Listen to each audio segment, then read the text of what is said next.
3 месеци условна казна затвор за поранешниот градоначалник на Берово Драги Наџински. Основниот суд во Берово го прогласи Наџински за виновен, зашто како градоначалник над 30 пати во период од 3 години ја злоупотребил функцијата градоначалник, па со службеното возило на општината без решение и патни налози за приватни потреби со придружба одел за Бугарија. При донесувањето на пресудата земени се предвид изјави на сведоци, лично признание на Наџински, како и евиденција за влез и излез од граничниот премин.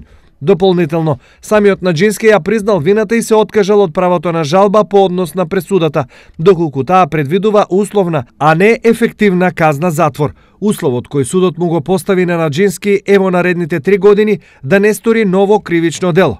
Дополнително и се сугерира на општината одштетата за приватните патувања со службеното возило на Наџински да бара во граѓанска постапка нешто за што тужба веќе се подготвува. Ова е епилогот од кривичната пријава која на почетокот на октомври минатата година ја поднесе полицијата по истрага на надворешната канцеларија за криминалистички работи на Берово и оделот за економски криминал. Инаку, Драги Наџински функцијата градоначалник на Берово ја вршеше во 2 мандата, од 2009 до 2017.